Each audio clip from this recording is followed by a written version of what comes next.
Hello everybody, I'm Lorenzo Marchese and I'm here right at the beginning of this video we're about to watch to remind you to subscribe to my channel. It's very helpful if you do, and also please tell your friends, your family members, and share it if you can. Love to hear your comments and feedback, but just want to make sure you subscribe. Thanks for watching and we'll see you soon.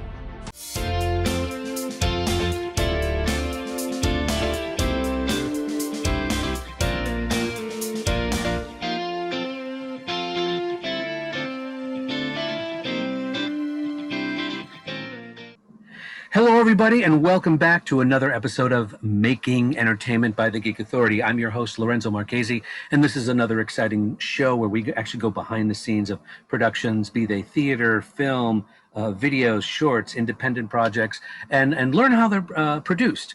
Some are available, some are coming, but either way, these are how you get these projects done and what they're all about and all the creative people behind them. Today, my very special guests are Chuck Pelletier, did I pronounce that properly? That's perfect. Okay, and Stephen Foster. They have several projects actually, but we'll talk about a lot of them. But let's get into the basics. Were you, first of all, are you native Californians, or did you move to the land of lights and cameras? Well, I was born in Oakland, California, but my family moved to Chicago when I was 3 months old. So I only had 3 months of sunny California to absorb. But when I was 29, then I moved back to California, this time to Los Angeles. And I've lived there ever since, lived here ever since. Okay, Stephen? And I'm originally from Fort Worth, Texas. And I lived there until I was 10 years old. And then my dad joined the Navy and we moved around a lot. And I ended up in Long Beach and at Long Beach City College. And I went to college there. And I actually migrated from there to Los Angeles when I was in my early 20s. So I've been in Los Angeles in the vicinity for a good long time. Okay, so when did you get the creative bug for, did you guys do theater, or did you jump right into making movies? You know, how did that work? Anybody? Well, I started off as a writer and a reviewer of actual other people's work, and then yeah, exactly. And I reviewed CDs and I reviewed plays and movies, and then through some weird fluke, I started acting and writing and produced my own little show, co-produced my own little show called Deep Analysis. And that has led to more theater and eventually writing screenplays and then actually making movies. And in all that time, I've actually been an actor. And so I've done that auditioning thing and have been in commercials. But it wasn't until that's opportunity knocking that really things started to roll for Chuck and I as a producing team. And I actually met Steve when I met Stephen. He was starting a theater company, so we totally come from theater. And in fact, the only reason that That's Opportunity Knocking exists is because all the characters that were in That's Opportunity Knocking, the actors rather, were the actors that were in a play at the Hollywood Fringe Festival. And we were at a bar afterwards, and somebody had an idea, and I said, I want to make a film out of that. And that's how we made the transition, interestingly, from theater to film. And all those theater actors became the actors in that film. So where were these theaters? Where did you guys, what theater was this? Theater Row in Los Angeles is a stretch of Santa Monica Boulevard where the sun comes up over that Santa Monica Boulevard. So the buildings along there, many of them have small 50 to 200 seat theaters. Aren't they called black box theaters? Little black box theaters? Yeah. Essentially, yes. Yeah. Yeah.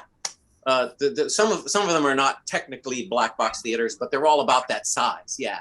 Like the 99 seat theater contract in Equity is allows you to do whatever you want without having to pay actors equity wages. So a lot of the theaters are 99 seats and smaller, and they're essentially black box theaters. Yeah, that's where we cut our teeth. Wow.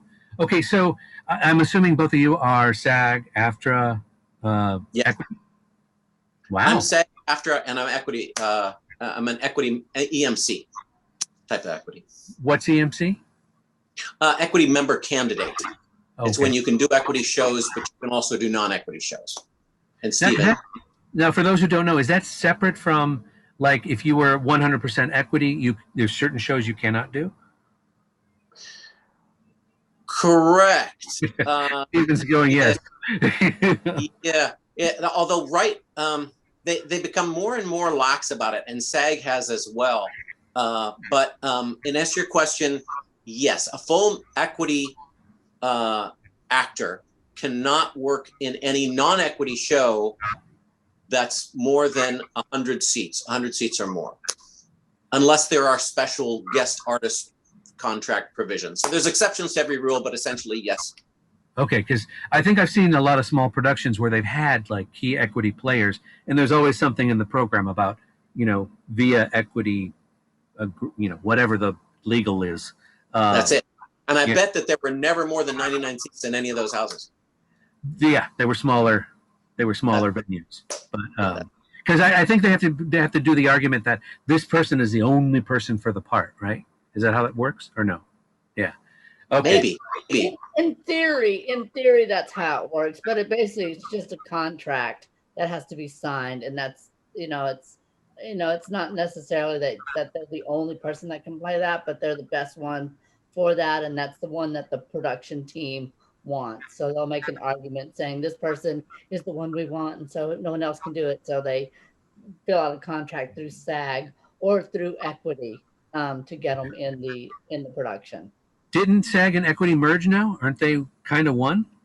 No, SAG merged with AFTRA. I mean AFTRA. I'm sorry, SAG and AFTRA merged with together, so you can now all do anything, right? As far as what's on camera, correct or no? Yeah. Stephen and I are both SAG AFTRA, so we can do anything that's television or film. AFTRA was television, SAG was film. Now they're together, so we can do anything on television, film. Does that include the internet or just how the project's produced? Is the internet separate? It depends on the level of the production and the contract that you have through if whether your production is SAG AFTRA or not, and if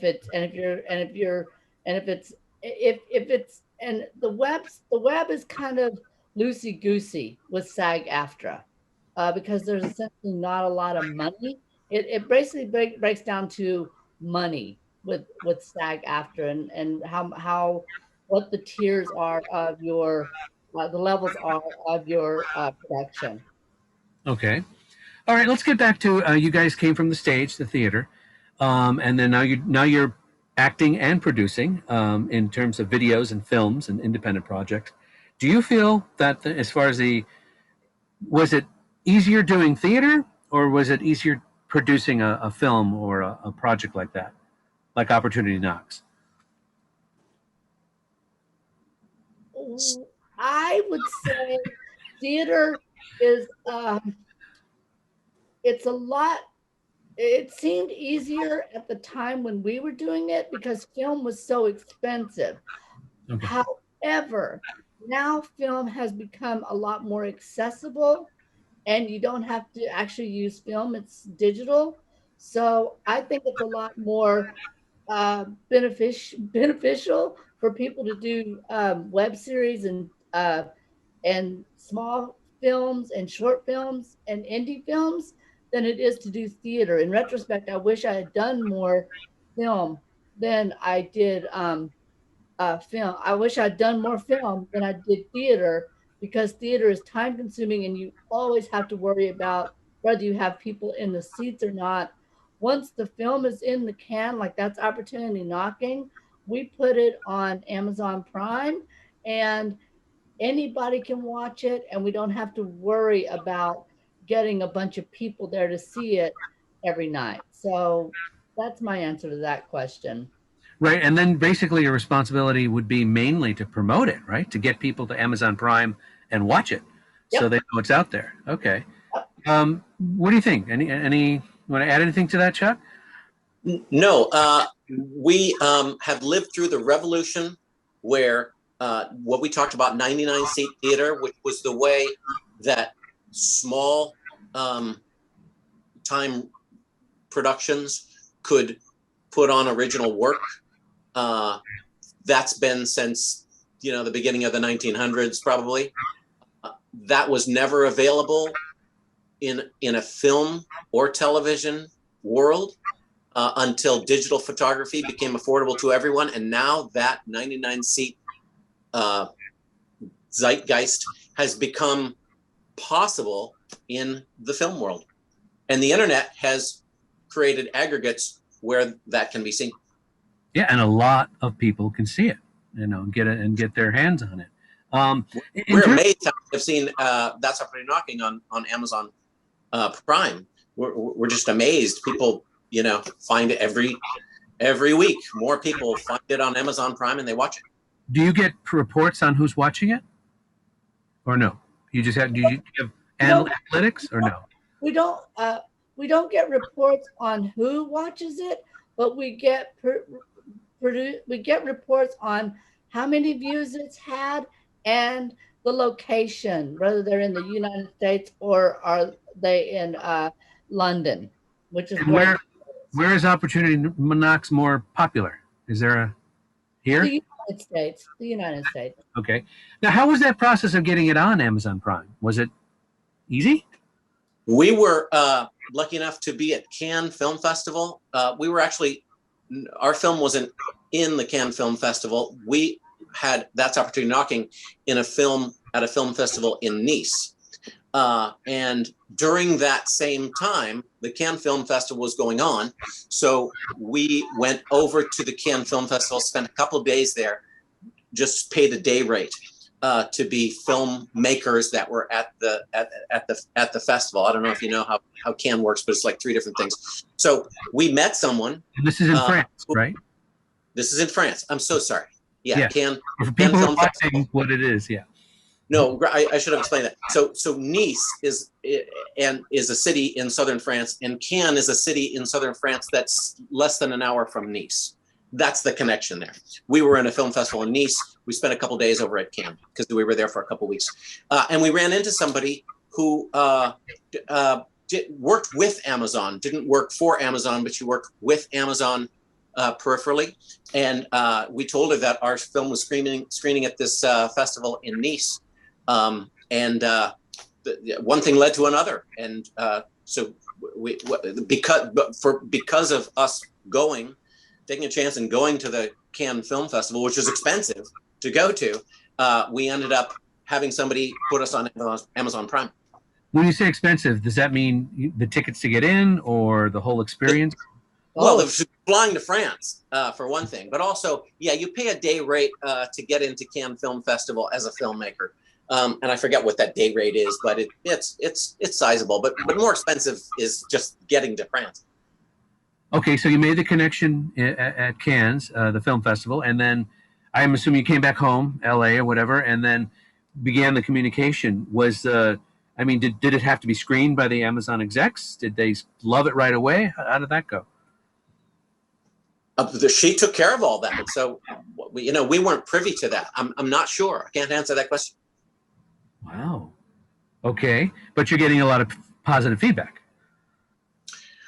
We've gotten so many great reviews, like on Amazon, and Amazon is connected to IMDb. So a lot of people will review us on IMDb. A lot of us will review us on Amazon, and completely separate from all that, the Huffington Post got a hold of the film and gave us a rave review, which is why we redid our trailer, so that we could get the Huffington Post, the quote from the Huffington Post review onto our trailer. That's why we just redid the trailer.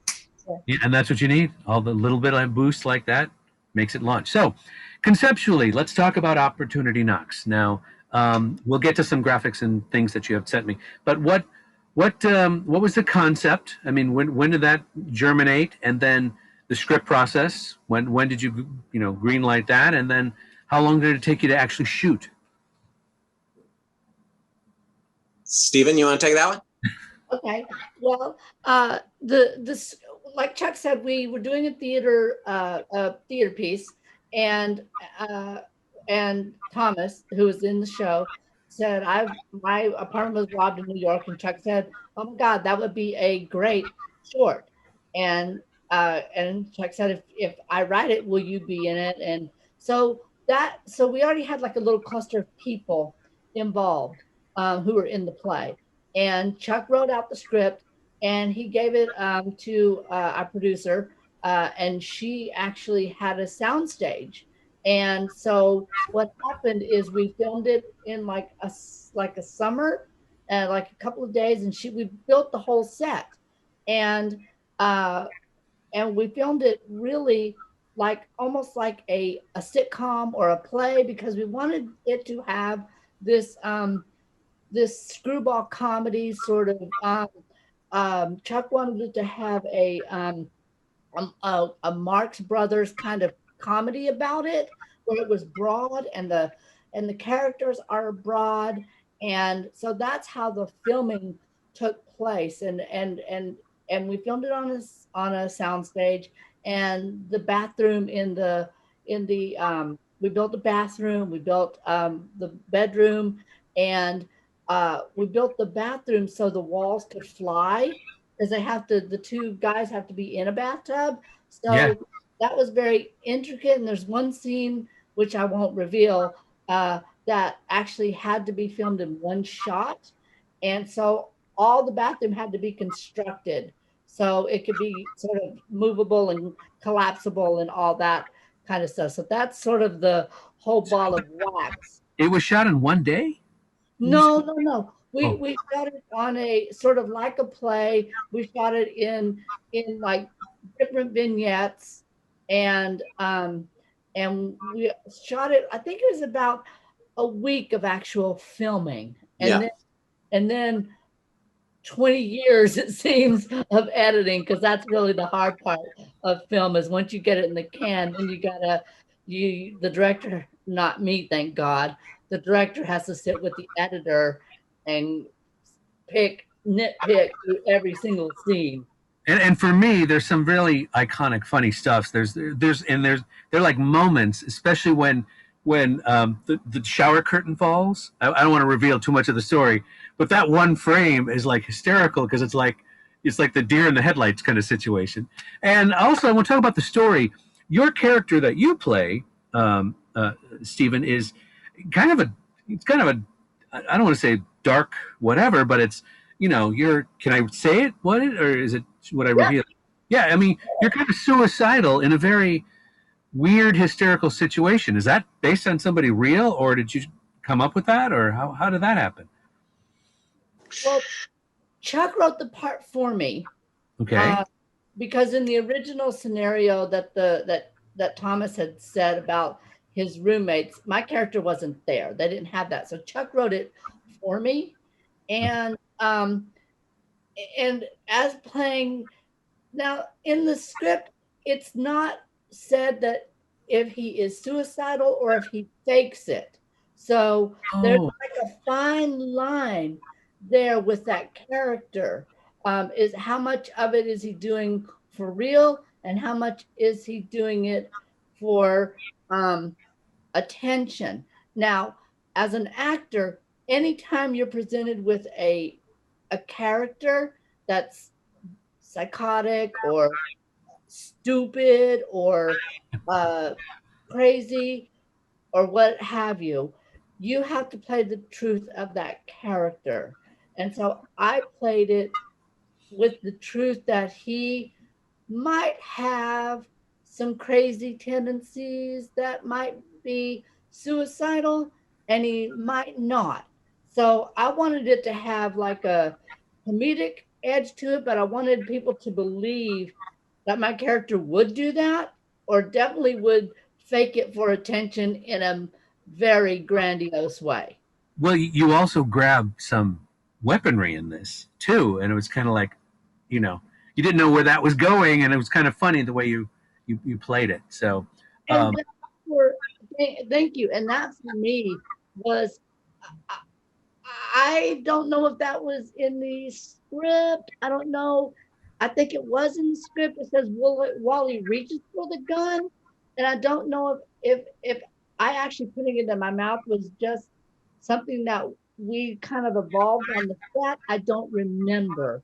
see, But I didn't want to say any details because I want people to go watch this. So well, that moment's in the trailer, and I called that my I called that my Carol Burnett moment, because Carol Burnett would do anything for a laugh, and I felt like if I reached for that gun and I tried to put it in my mouth, I think my character knew that the other character would pull it away from him. It was like he was funning them and pushing their buttons. well, your character even kind of changes sides without giving any detail.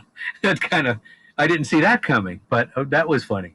Um, so Chuck, Fun of the character. That's the fun of the character, right.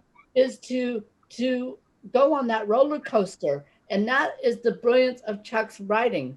I feel is Chuck can write something where the character will do one thing and then turn around and do something totally opposite, and that's the fun of the piece for me.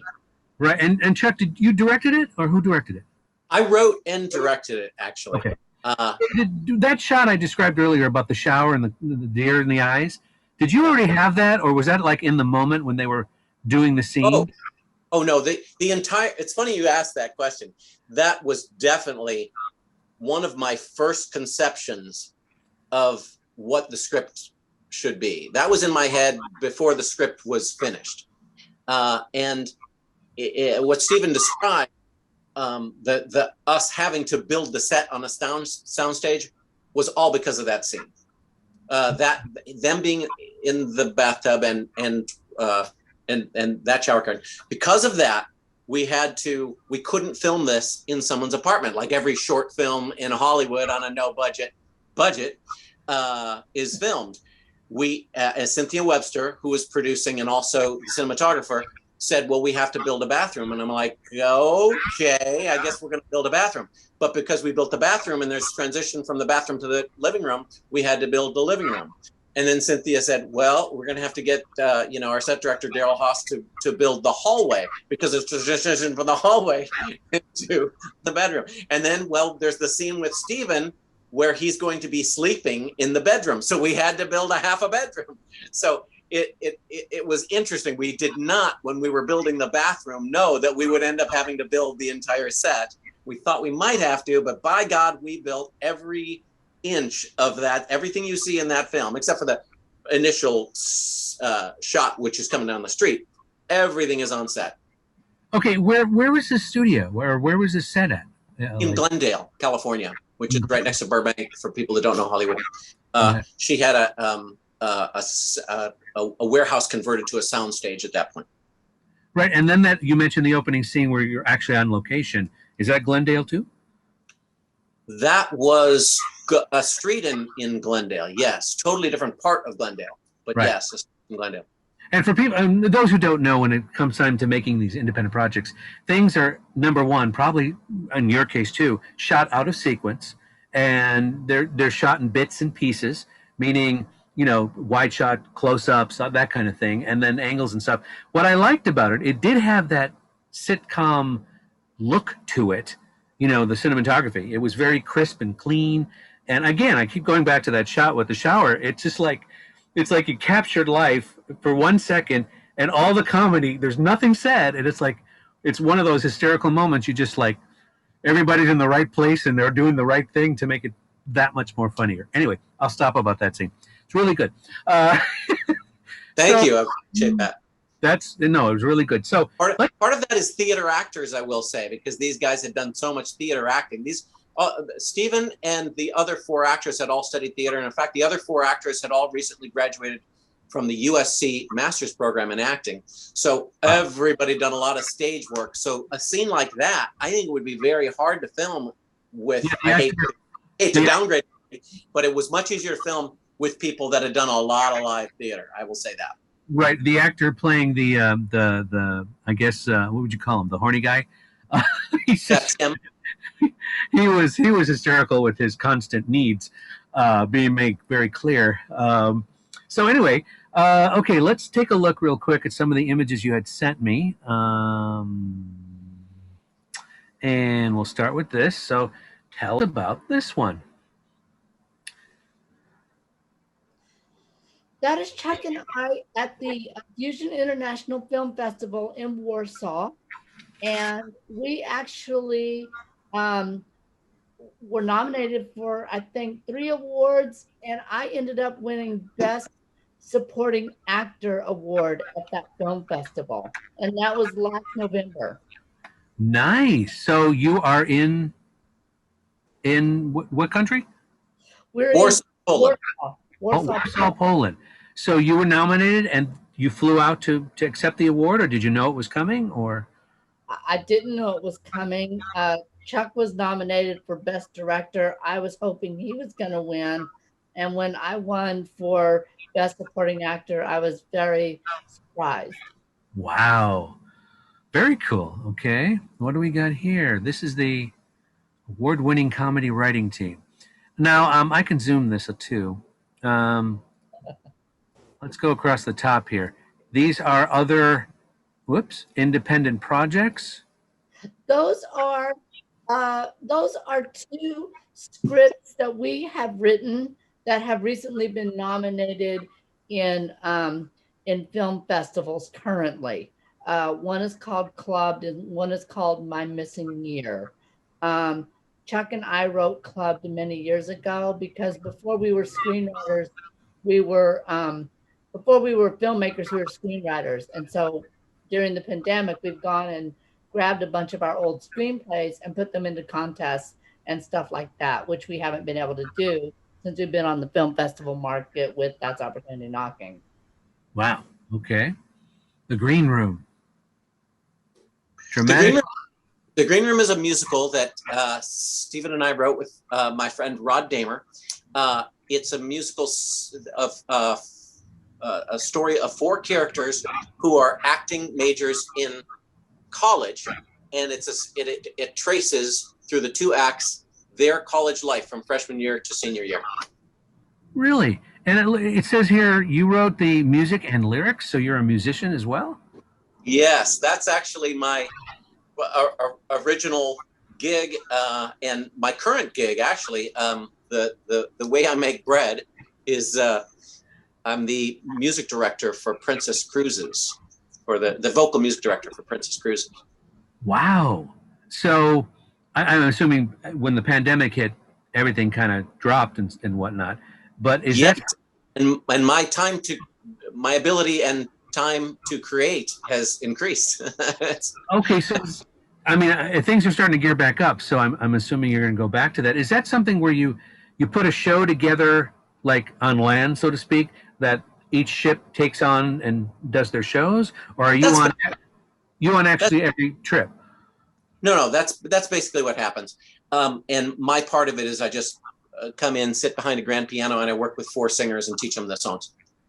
Wow, that's got to be cool. Anyway, you do anything with Disney, the Disney cruises? No. Oh, okay. Okay. Dream. What is this? Go ahead. That's a song called Dream Vacation, and that's a video that I directed. That's a song that Chuck wrote called Dream Vacation, and I directed the music video of that, and that's currently in 2 film festivals. So we're very happy that that's gone out there. Dream Vacation is actually a song that was on, I released a singer-songwriter album, and this was one of the tracks on the album. Really?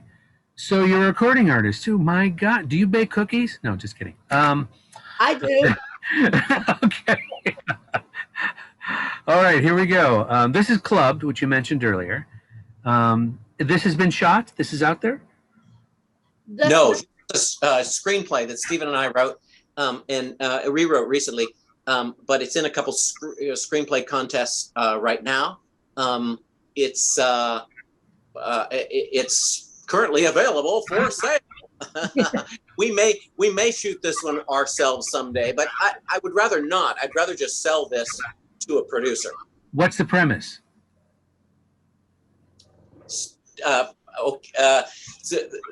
Stephen, you want to take that, or shall I?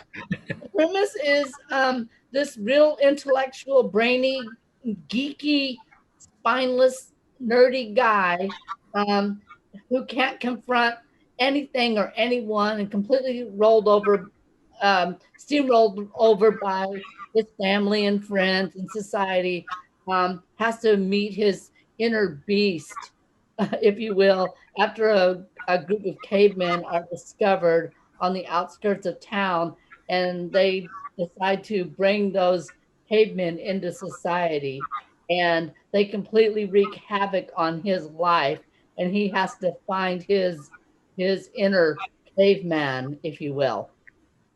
Sounds like a comedy to me. Okay. Oh, I love this. This is where's this? This is at Warsaw again in Poland, and that's us with our that's Opportunity Knocking poster. Very cool. I see some of the quotes up there. Is that the reviews or the awards? Is that how they do? You know, the little. Yeah, the laurels. Those are laurels, and those are film festivals that you've been in or that you won. And we have right now 24 of those that say winner from all the film festivals that we have been into, and we have I don't know how many which say official selection, because before you become a winner or a nominee, you become an official selection, which we were happy to get when we first started this. And that's all we really wanted, was to get into film festivals. But winning 24 awards has been like just an amazing achievement for a lifetime of work. Congratulations. That's amazing. 24 of them. And you guys clean up pretty well. Look at that. Oh. Yeah. Okay, this is behind you. What is this? Round Earth Entertainment is our production company, and it's the combination of our creative voices as writers and actors, and it's sort of the umbrella for our musical, my book, our film, our screenplays. It's sort of a catch-all for everything that we represent creatively. Very cool. Now, can I ask how you came up with Round Earth? Because I noticed the O is a film reel. Chuck? Yeah, I'll take that. So it was again, I've always been a screenwriter. I've always been a writer of plays, but I've also always been a songwriter. And in fact, I've been a songwriter longer than anything, because I started writing songs when I was 14 years old. So I wrote, I guess it was a co-write, a song called When the World Was Round.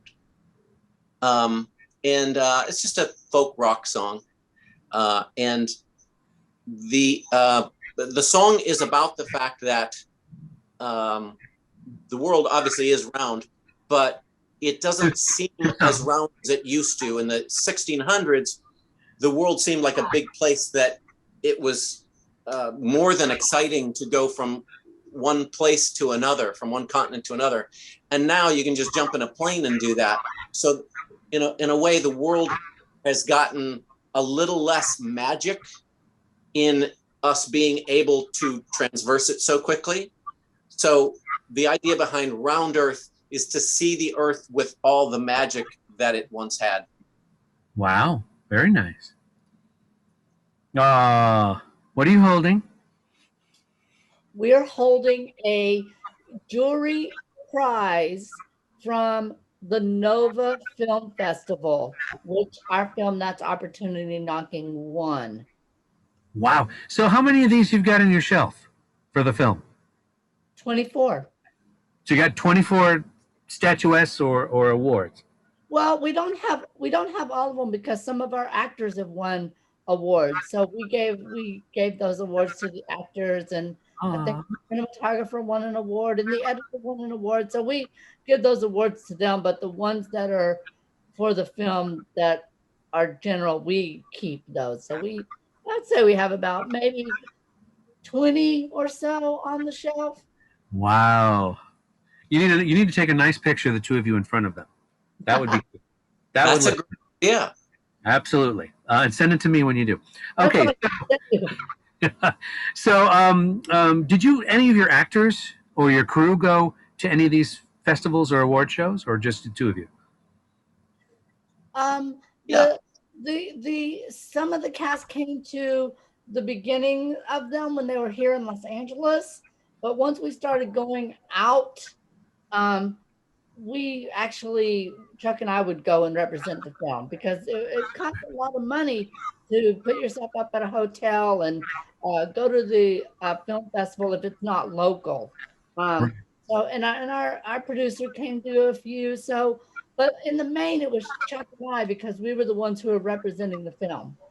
Right. And So, one of the actors actually moved to New York. He's an actor in New York now. So when we went to the New York State Film Festival in New York City, he joined us at that festival and accepted the award for one of the other actors. So yeah, they do show up. But Stephen and I are able to go to more of these because we just make a vacation out of it and we commit to going. right.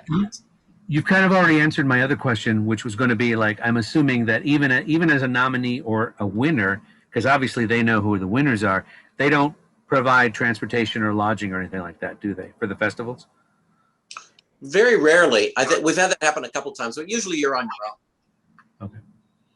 Alrighty. And This- what I will say, and what I will interject here, Lorenzo, Alright. is to any people out there making films, I would tell them, I would strongly urge them to set aside a lot of their budget for after the film is in the can. Because a lot of people who make films, they spend so much money making the film that they don't have any money left to promote it.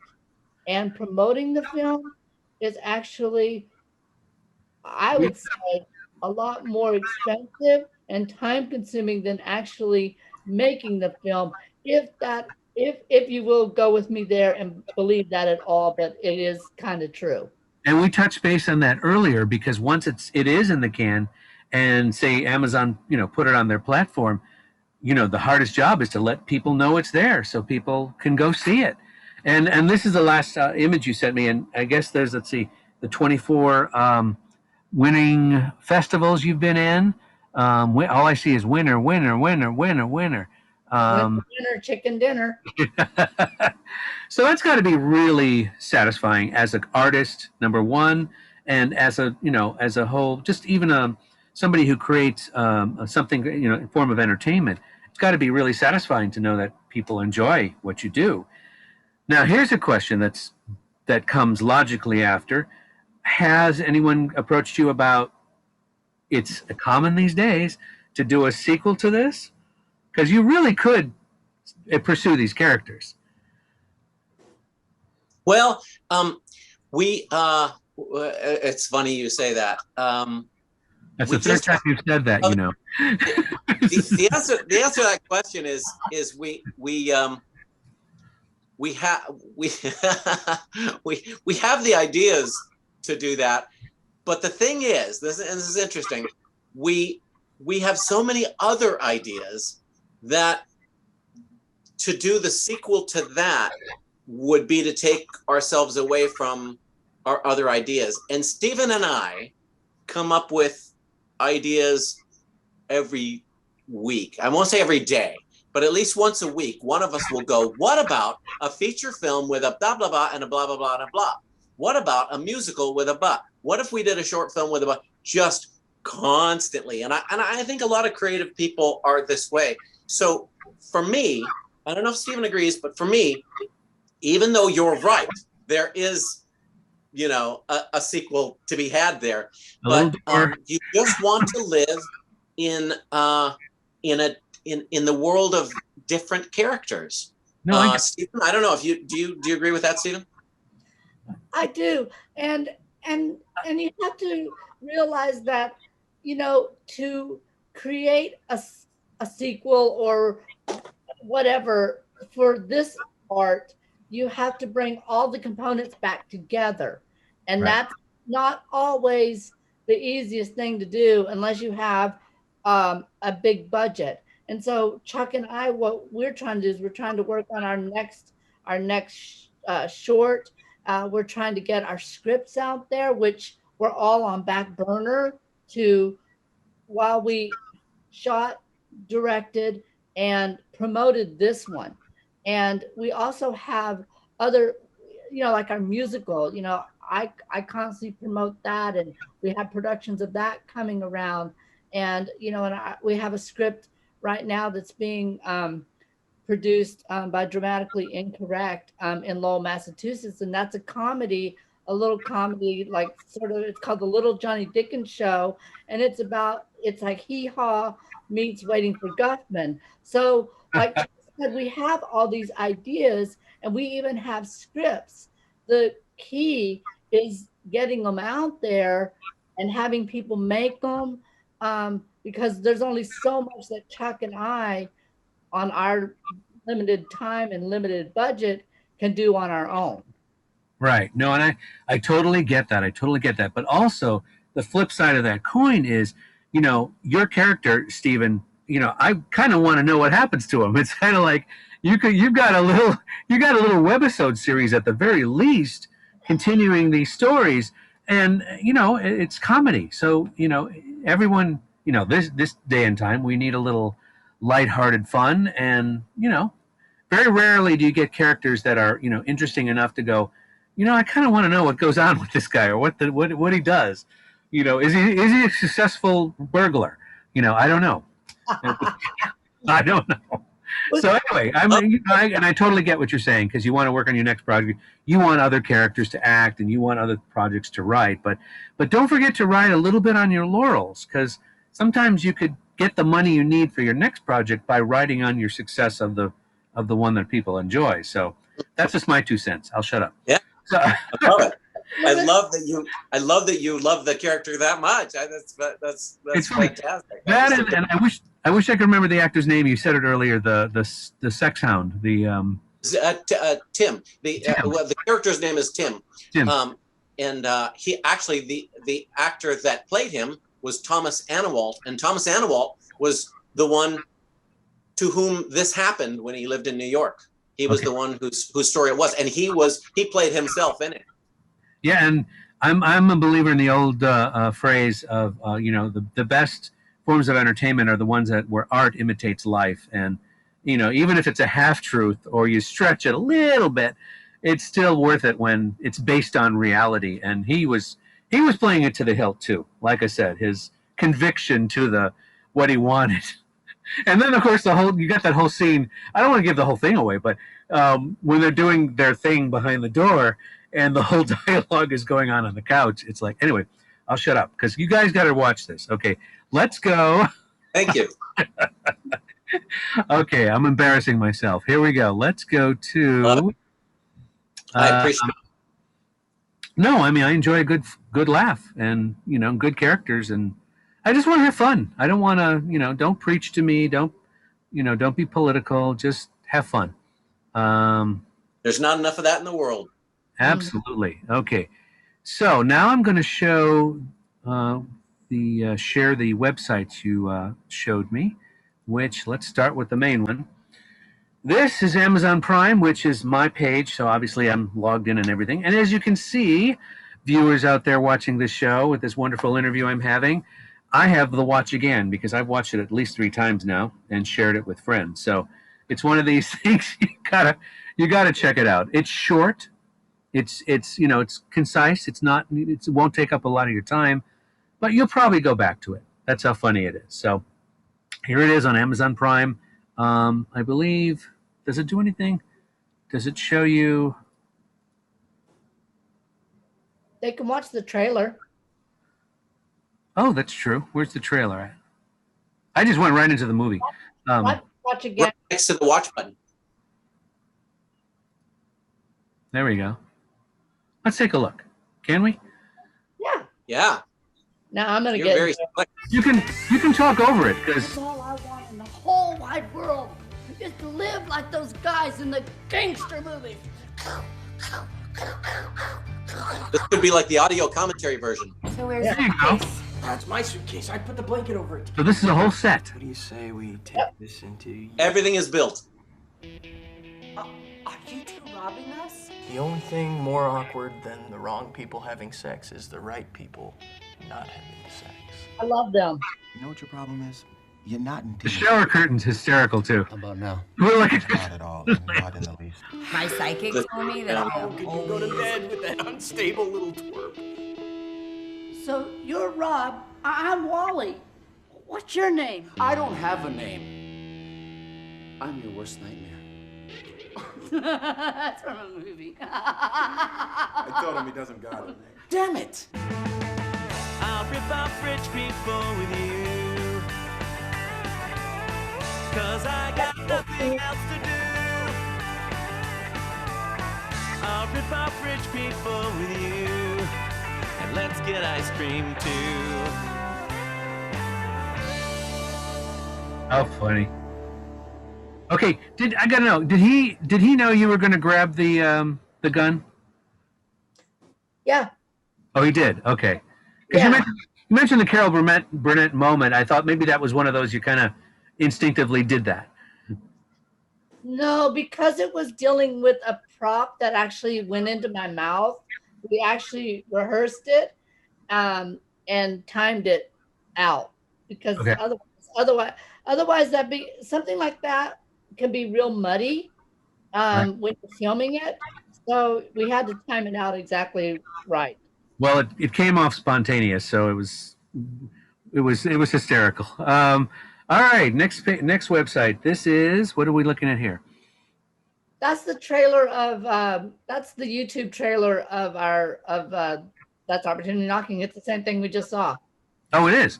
Yeah. Okay. It's just on the YouTube, the same thing on YouTube. Yeah. Right, Same. And this is on Stephen Foster's YouTube page. Okay. Yep. Look at me. Are you watching, Stephen? Look. Bingo. Hit that bell. Where's the bell? Where's the bell? There it is. All right. Now, did you do the same for me, the Geek Authority? Yes, I did. You sure? I'm going to check. I'll double check.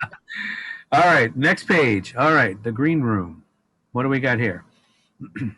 That's our musical, The Green Room.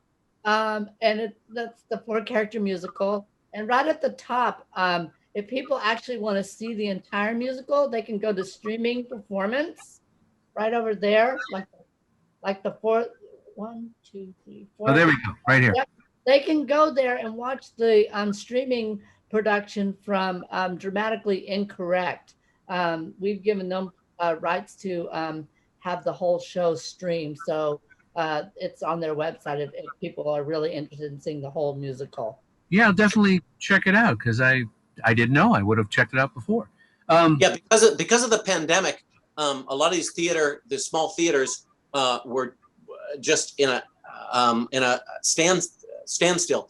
And this small theater in Lowell, Massachusetts, who we're now working on another project with, asked if they could do this musical, film it on a stage, but do it on a stage, but film the production on the stage and then stream on 2 nights last year, and they did it. And so we decided to just leave it up there so that they can create revenue, because it's so hard for small theaters right now. So anytime somebody goes to that website, they can pay $10 to watch the entire musical.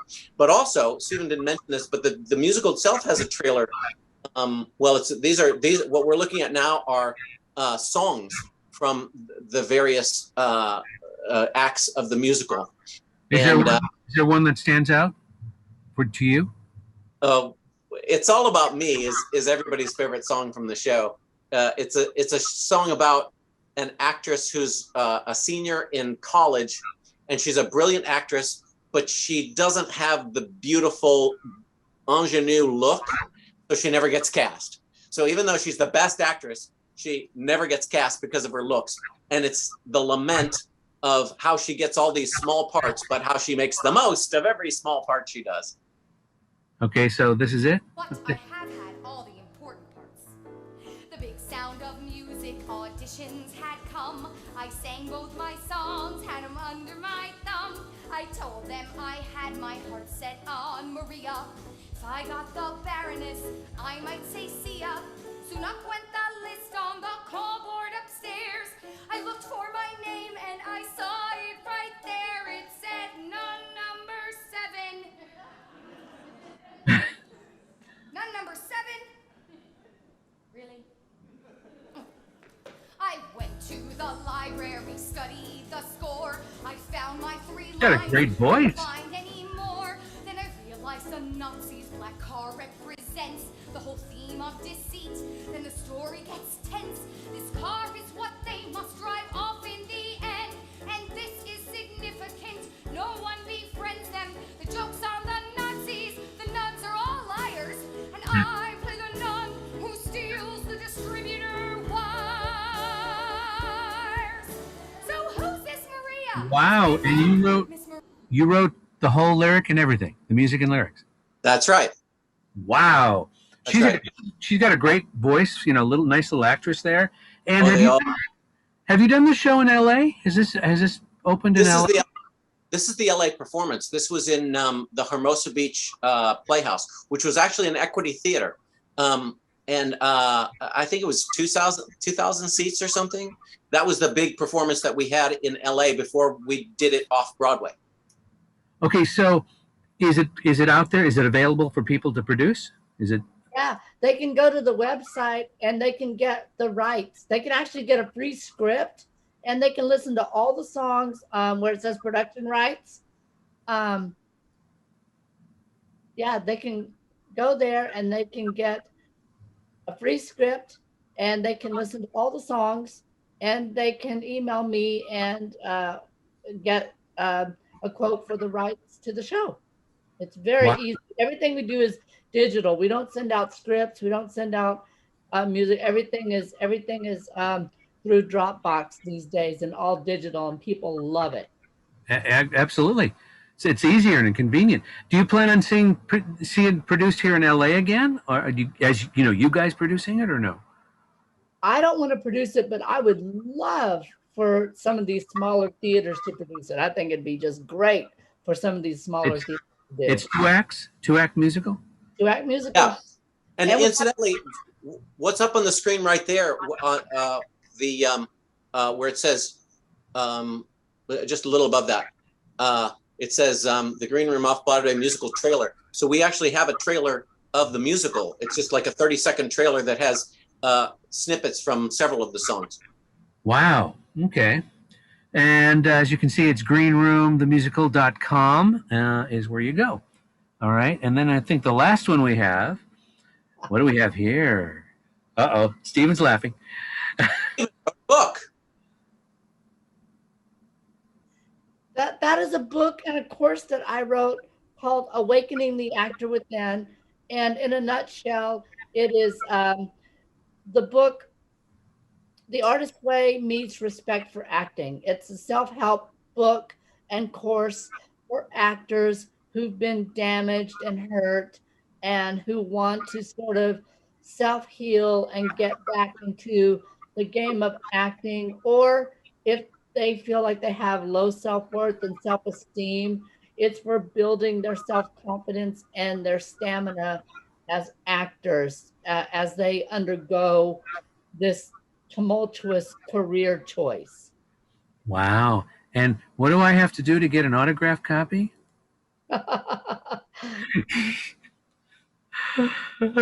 I'm not kidding. I'd love to read it. Okay. Okay. So that takes care of the website. So, in closing, in terms of people watching this out there, hopefully they're getting excited about watching Opportunity Knocks, as well as, you know, your musical, which I want to check out. What would you give to inspire future directors, actors, writers, filmmakers? Any kind of words of wisdom that you've experienced that you would say, hey, you know, watch out for this or do that? Well, to young people, I would say they should realize that they live in a time in history which when I was young, we would have done anything for. When I was young, because I'm in music too, when I was young, we were recording on cassette tapes with our band. When I was young, we were putting up plays because there was no digital make your film, none of that. And now you can do all that on an iPhone. So just don't. Or Android. Sorry. So whenever you think that something is hard, just realize that you live in a world where you can make your art and just enjoy the fact that you can. Instantaneously, too. Instantaneously. Stephen? I would say as much time as you spend on the craft of your talent, whether it be acting, filmmaking, directing, writing, I would say spend more time networking, putting your work out there, and spend a lot of your budget that you think you don't have on PR and marketing, and make sure that you get yourself out there, because we don't live in an art culture now where people actually go out there and look for talent and look for good stuff. They only know what they're fed. So you've got to sort of feed people your work, and you should not be afraid of that, and you should not be ashamed of that. It's part of the culture of the business, and I wish I had known that 20 years ago. Wow. And that's very sage advice. And just for, giggles, what would you say if you have 100% of your budget in front of you? What percentage should you allot for once it's produced and ready to go out there for marketing? How much? 50%. And you know why I say that? Wow. You know when I learned that?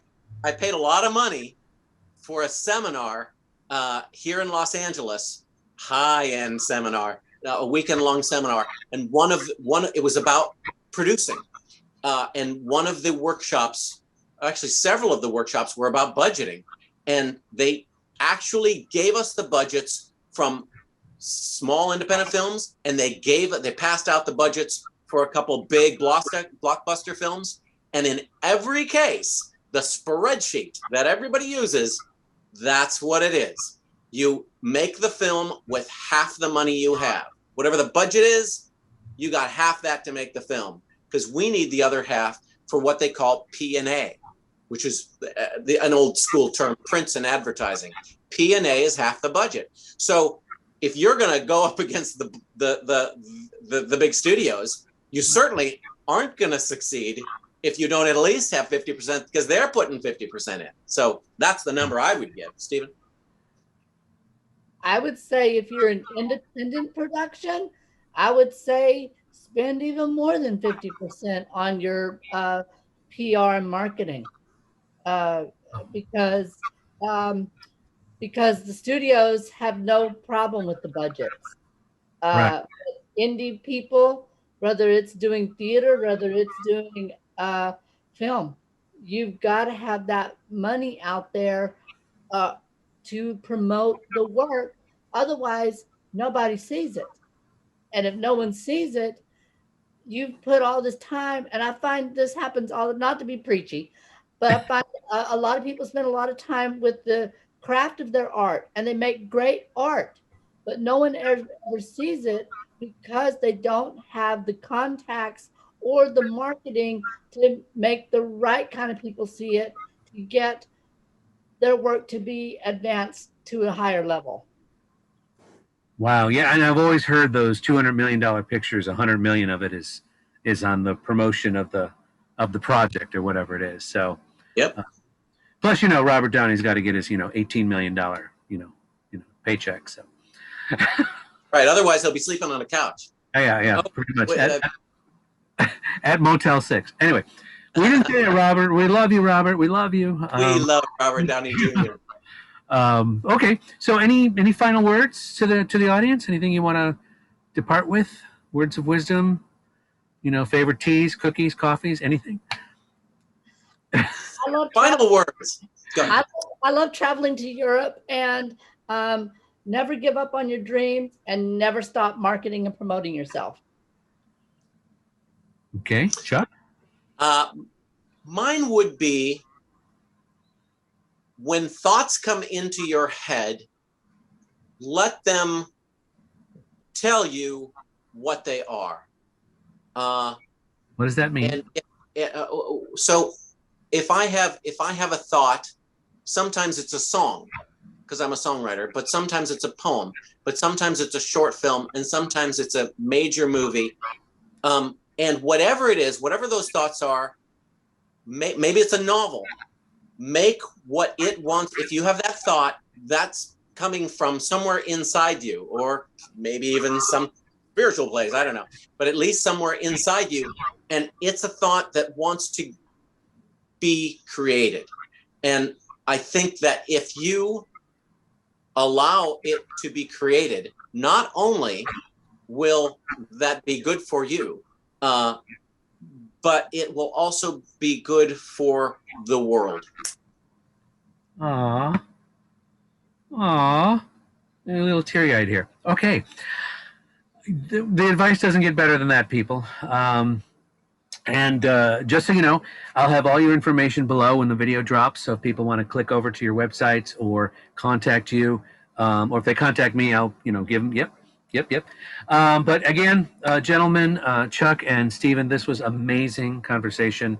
I didn't think it would be this much fun, but I tell you, you guys are wonderful people, wonderful personalities. Stephen, your character is amazing. Chuck, your writing for Opportunity Knocks is amazing. The fact that you directed it, with my favorite shot, I stopped talking about it. Anyway, guys, you gotta go see it. You gotta go. It's on Amazon. If you're a Prime member, it's free.